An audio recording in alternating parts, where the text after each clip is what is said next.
তো hello everyone, তোমরা সবাই কেমন আছো? আমিও খুব ভালো আছি। তো এটা আমার 3rd মের রিসেপশন ওয়ার্ক ছিল। তো এর পার্ট 1টা আমি তোমাদের সাথে অনেক দিন আগে শেয়ার করেছিলাম।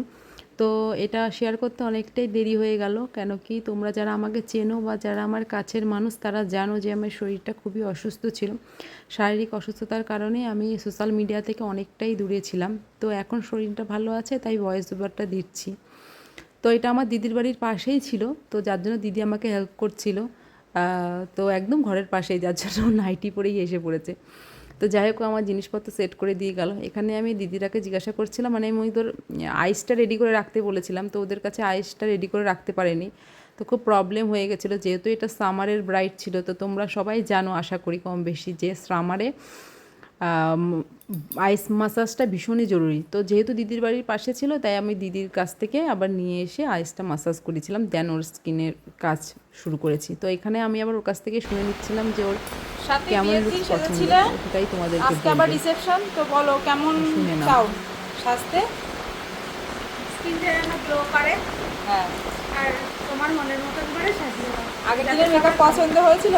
হ্যাঁ, ভালো। সবাই ভালো বলেছিল? হ্যাঁ, সবাই ভালো। চলো তাহলে দেখি তোমার আফটার লুক কি আসে। আগের দিনের মেকআপটা ওর খুবই ভালো লেগেছিল, তো এই জন্য আজকে একটু কনফিডেন্সও ছিল। তো তোমরা শুনে নিলে ওর কেমন টাইপের মেকআপ পছন্দ। তো ওর একটু গ্লোয়িং স্কিন চাই, সেটাই ও মানে ওর সব থেকে বেশি ওর ইয়ে ছিল, ক্রাইটেরিয়া ছিল যে ওকে গ্লোয়িং স্কিন করে দিতে হবে। তো আমি সেটাই করেছি, আর হেয়ার চুল সব কিছু আমি আমার মতো পছন্দ মতো করেছি, মেকআপ হেয়ার।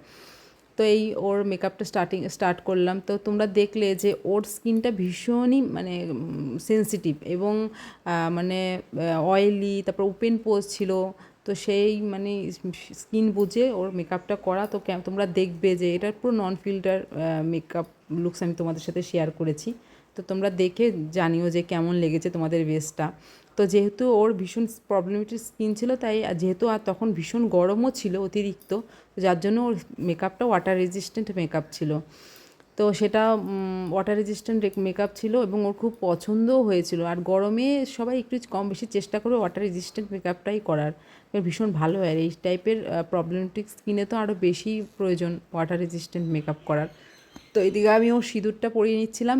তো আমাদের প্রায় সাজানো কমপ্লিট, এর মধ্যে ওর খাট সাজানোর লোক এসে গেছিলো। তো আমার আবার জিনিসপত্রগুলো সব নিচে নামিয়ে দিয়েছিল, তো একটু প্রবলেমই হয়ে গেছিলো। তো যাই হোক, সব প্রবলেমের মধ্যে দিয়েও আমাদের ব্রাইড রেডি।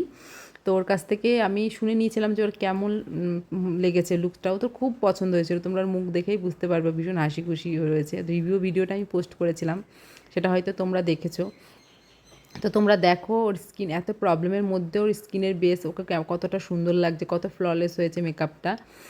তোমরা দেখতে থাকো। আর তোমাদের স্পেশাল দিনে যদি এরকম সুন্দর সুন্দর মেকওভার পেতে চাও, তাহলে তোমরা আমার সাথে যোগাযোগ করতে পারো। আমার ফোন নাম্বার 9932915981। এদিকে আমি ওর ছোটো ছোটো ক্লিপস নিয়ে নিচ্ছিলাম, হচ্ছে আমি এফবিতে পোস্ট করবো বলে, রিলস শর্টসে পোস্ট করবো বলে ওর কিছু ক্লিপস নিয়ে নিচ্ছিলাম।